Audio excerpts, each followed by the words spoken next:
I have a dangerous habit. I overthink compliments. Not immediately, of course. Immediately, I'm thrilled. Around the end of the school year, maybe sometime around my school graduation, I got a compliment from a teacher. She said, "Sumayah, I just know you're going to go far. I have that feeling in me." Of course, I smiled. I was flattered. I smiled probably a little too widely, said thank you, and walked away carrying that compliment around like it was a little trophy. But then, I did what I do best. I took that perfectly well-meaning compliment and I overanalyzed it. And eventually, I became fixated on one word in that sentence. And after that, it followed me everywhere. Graduation speeches, social media posts, award ceremonies, family dinners, I mean everywhere. And every time it show up a bit differently. You're going to change the world, you're going to do amazing things, but underneath all these disguises was that one tiny, ordinary word that wouldn't stop bugging me. Going. Why were most of our conversations surrounding youth about what they're going to do, what they could achieve? And very few of them were about what they could do right now. As this question started bugging me, I went digging. I tried to see if any research, any empirical evidence could validate what I was thinking here. And bittersweetly so, a lot of it echoed my point. Let me take you through one. Imagine you're an elementary school teacher, and there's two groups of students, Group A and Group B. At the surface, they're almost identical. There's no clear difference. But then, two psychologists come along, and they tell you that they've conducted IQ tests on the entire class, and it seems to be that Group A students are intellectual bloomers, meaning they're likely to see an intellectual growth spurt over the next 1 year as compared to their average peers. This was quite literally the premise of a study conducted in 1968, commonly called the Pygmalion in the Classroom study. So after a year, these researchers come back, and they see whether they're right. And the difference is striking. While Group A students gained an average of 27.4 IQ points, Group B students gained just 12. That is a 15.4 IQ difference. That is not a small difference. That's significant.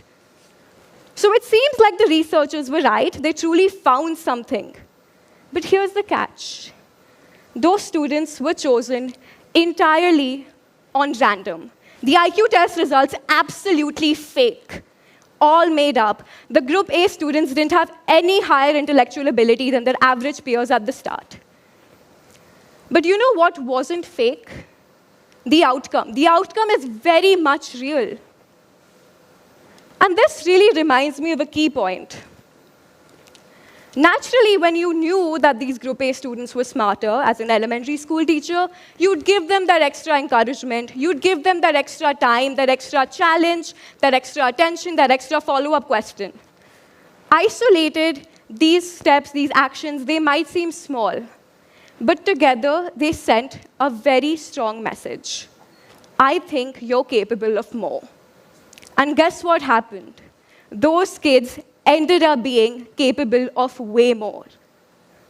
So it's true that expectations shape outcomes. And this makes me think back to the compliment my teacher gave me. I honestly think those were words of love, those were words of affection, those were words of belief, words of encouragement. But words carry expectations. And her expectation of me was that my greatest achievements are filed for the future. Now imagine scaling this idea from a small classroom of 30 children to an entire generation that's told that their greatest achievement will happen not now, not today, but in the future. As I started looking at this at a macro level, I started noticing this pattern to be incredibly evident in me. I was an absolute pro at waiting. I'll do it after university. I'll know more then, not yet. When I was 15 or 16, I had an amazing passion project idea, or at least I thought it was amazing at the time. I decided that I'm going to make an actual psychology toolkit. A very basic compilation of evidence-based strategies, evidence-based self-help, because I saw children my age going towards methods that weren't evidence-backed. But then, I got caught in the trap. I'll do it later, it's okay, I don't have a degree yet. I had the Notion toolkit, I had the graphic design, I had the UI UX figured out, I even contacted 5 psychologists in this field. Everything except the thing itself. And that toolkit still remains half-built, sitting in my notes app. And that's when I started to realize I was not waiting for knowledge. I was not waiting for a degree, a qualification, another course, more experience. I was waiting to somehow one day get up and earn the right to start.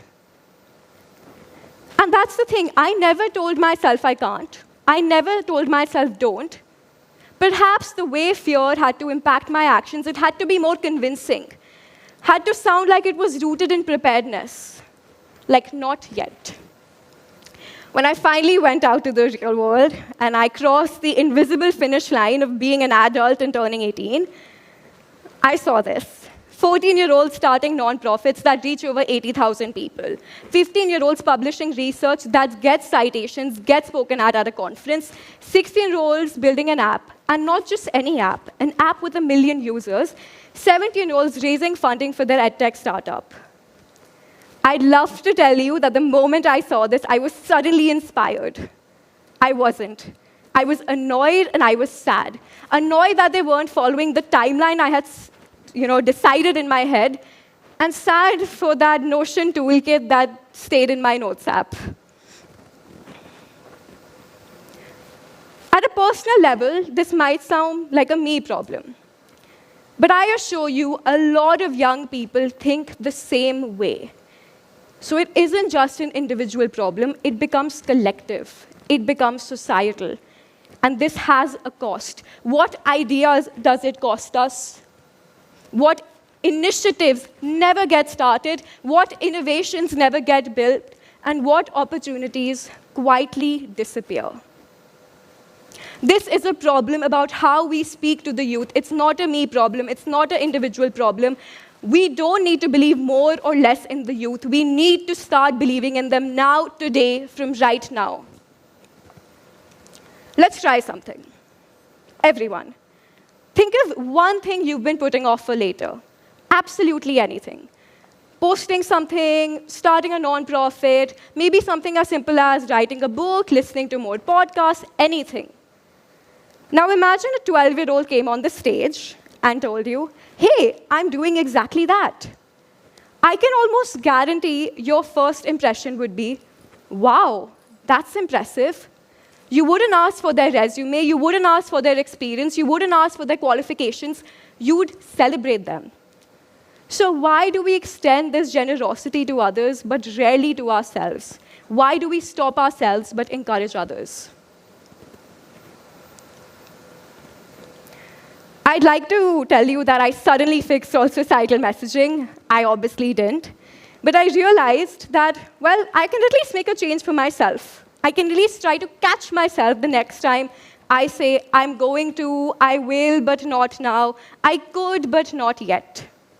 This might sound like a very simple swap, but I assure you, when you start trying this, you will realize you say that sentence to yourself way, way more than you would have thought of.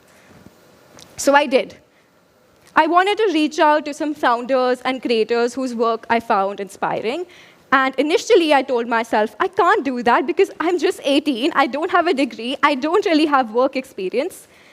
And out of the 8 I messaged, 6 of them actually replied. 3 of them gave me real opportunities, and 1 of them paid too. So what I'm really trying to say here is that the opportunities didn't change. My willingness to ask did. My qualifications didn't change. My relationship with the word not yet did. So if there's anything I want to leave us all with, let it be this. We are asking the wrong question if we ask, why aren't youth stepping up? What we should be asking is, why is that when we encourage youth, we are accidentally teaching them to wait? To all the young people out there, I know it's easier said than done, but you are allowed to try now, not later, now. We are allowed to try. I hope that there's anything you go back with. It's knowing when to stop yourself from saying, I'm going to, and starting now and saying, why not now? That's all. Thank you so much.